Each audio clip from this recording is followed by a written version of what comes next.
Anda telah mengunduh podcast yang dipaparkan oleh Pendeta Dr. Erastus Sabdono ini dari truth.id/voice. Selamat mendengarkan podcast ini.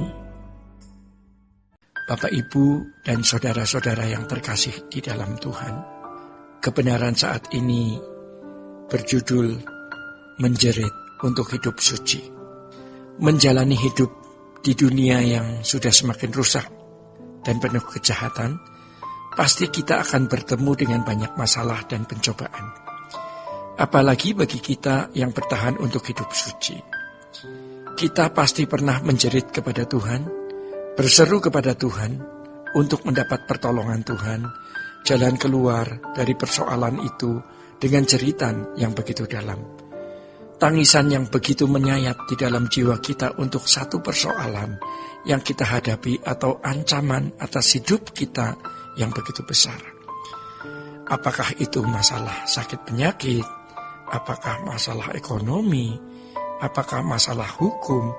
Apakah masalah-masalah tertentu yang membuat nama baik kita hancur, keluarga kita hancur, usaha kita hancur, atau apapun itu? Saudara-saudara, kalau kita bisa berseru kepada Tuhan untuk berbagai persoalan, mengapa untuk hal kesucian hidup kita tidak menjerit?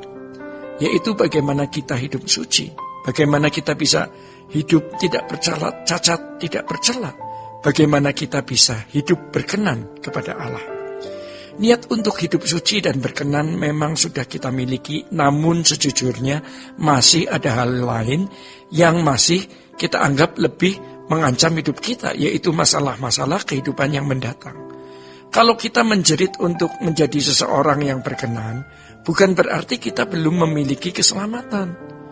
Justru karena kita sudah memiliki keselamatan, artinya dosa-dosa kita sudah ditebus oleh darah Tuhan Yesus Kristus, di mana kita sudah berkeadaan dibenarkan, tetapi kita belum benar-benar benar.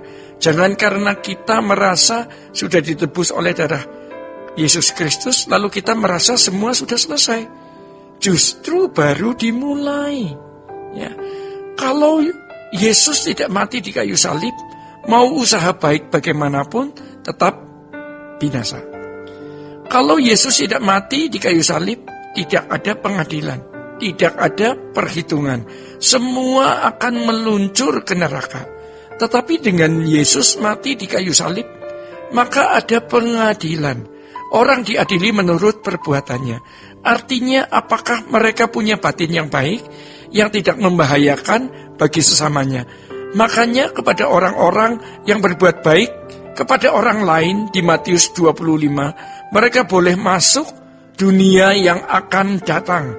Tetapi bagi kita umat pilihan, target kita adalah sempurna seperti Bapa, serupa dengan Yesus, seperti yang dikemukakan di dalam 1 Yohanes pasal 2 ayat 6. Barang siapa mengatakan bahwa ia ada di dalam Dia, ia wajib hidup sama seperti Kristus telah hidup. Saudara-saudara, karena kita harus memiliki kesucian seperti kesucian Allah, maka Bapa di surga berkata, "Kuduslah kamu sebab aku kudus. Janganlah menyentuh apa yang najis, maka aku akan menerima kamu. Kamu harus sempurna seperti Bapa di surga sempurna." Jelas tujuan kita adalah serupa dengan Yesus dalam kausalitas hidupnya. Ya, tujuan kita adalah serupa dengan Yesus dalam kualitas hidupnya. Karena di dalam Filipi 2 ayat 5-7 mengatakan, "Hendaklah kamu dalam hidupmu bersama menaruh pikiran dan perasaan," yang dalam bahasa Yunaninya phroneo, yang terdapat juga dalam Kristus Yesus.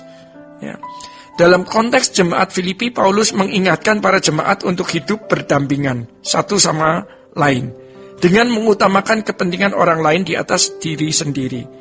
Paulus menggunakan frasa pikiran dan perasaan Kristus untuk menggambarkan seluruh kehidupan batiniahnya yang menjadi contoh bagi para jemaat. Manusia batiniah sekualitas dengan Yesus inilah yang harus dimiliki oleh setiap jemaat.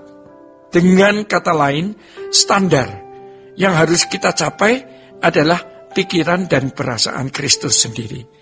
melihat senjangnya kualitas antara manusia batiniah kita dengan standar yang Tuhan kehendaki, maka kita bisa meratap, mengapa aku masih berkeadaan seperti ini? Sekalipun keinginan untuk dapat hidup suci sudah ada sejak dulu, tetapi belum sampai jeritan yang tertinggi. Mengapa kita tidak menjerit dengan kuat setiap hari untuk hal ini? Jika Tuhan dan kerajaannya menjadi satu-satunya tujuan hidup, seharusnya jeritan tersebut akan mengalir secara alami dalam kehidupan kita setiap harinya.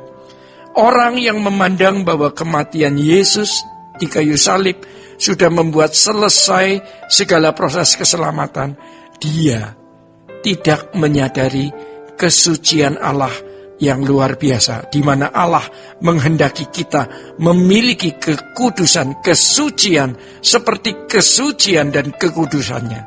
Mari kita menjerit untuk hal ini. Hari ini kita minta agar menjadi hari yang baru bagi kita. Mari kita berseru, Tuhan, tolong aku. Lebih dari semua yang kubutuhkan, lebih dari semua yang kuperlukan. Aku hanya ingin bagaimana aku berkenan di hadapan-Mu. Saudara-saudara, hal itu menunjukkan kita menghormati Tuhan. Ya, kita tidak memberhalakan apapun. Inilah standar hidup yang Bapa kehendaki.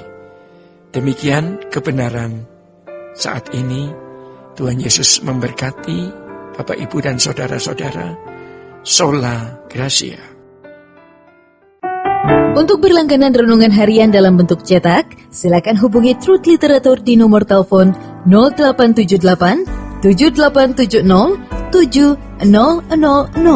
Untuk mendapatkan CD khotbah, MP3 renungan Truth, dan CD album lagu produksi Sola Gracia, Anda dapat menghubungi di hari dan jam kerja di nomor telepon 021 638 60953. Tuhan Yesus memberkati.